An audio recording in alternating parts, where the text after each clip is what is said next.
15 നാളെ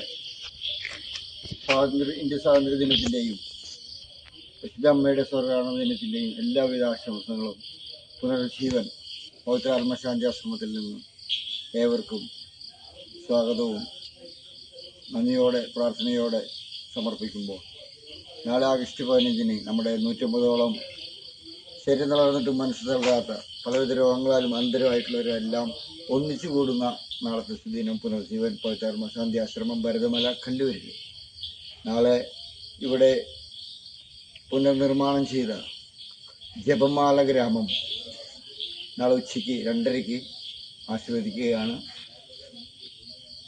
Jerusalem director അച്ഛൻ Davis വട്ടത്തച്ഛനും MCBS Thomas അച്ഛനും ജെയിൻ അച്ഛനും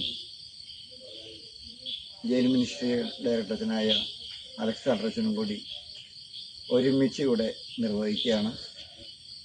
ഒപ്പം പരിശുദ്ധ അമ്മയുടെ ജനനം മുതൽ യേശുവിൻ്റെ ജനനം വരെ ഒരു ചരിത്ര താളുകളിലുള്ള പുനർജീവൻ്റെ ഒരു ആത്മീയ യാത്ര നാളെ 23 ദിവസം മാതാവിൻ്റെ സെപ്റ്റംബർ 8 ജന്മത്തിരുന്നാൾ ദിനം വരെ 23 ദിവസം ഉപവാസത്തോടെ പ്രാർത്ഥനയോടെ ഈ വഴിയിലൂടെ പ്രാശ്ചിത്ത പരിചാരകമായിട്ട് നാളെ ആരംഭിക്കുകയാണ്. അതിലേറ്റവും വലിയൊരു നിയോഗം,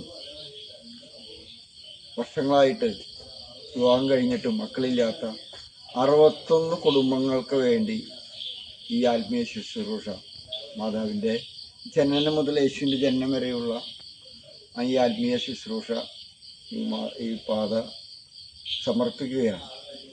അതിനായിട്ട് പട്ടത്തച്ഛൻ വന്ന് 61 കുടുംബങ്ങളുടെ കപ്പിൾസിൻ്റെ പേരാനാച്ഛാദനം ചെയ്യുകയും ഈ ദിവസങ്ങളിലെല്ലാം ആ കുടുംബങ്ങൾക്ക് വേണ്ടി ഇവിടെയും നമ്മൾ ഓരോരുത്തരും കൈകോർത്തുകൊണ്ട് ജപമാല പോലെ നിങ്ങളായിരിക്കുന്ന സാഹചര്യങ്ങളിലും ആ കുടുംബങ്ങൾക്ക്, ആ മക്കൾക്ക് വേണ്ടി നമുക്ക് പ്രാർത്ഥിക്കാം.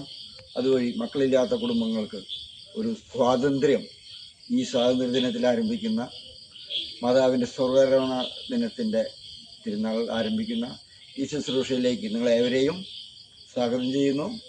പുനർജീവൻ പവിത്ര ആത്മ ശാന്തി ആശ്രമം ഭരതമല കല്ലൂർ.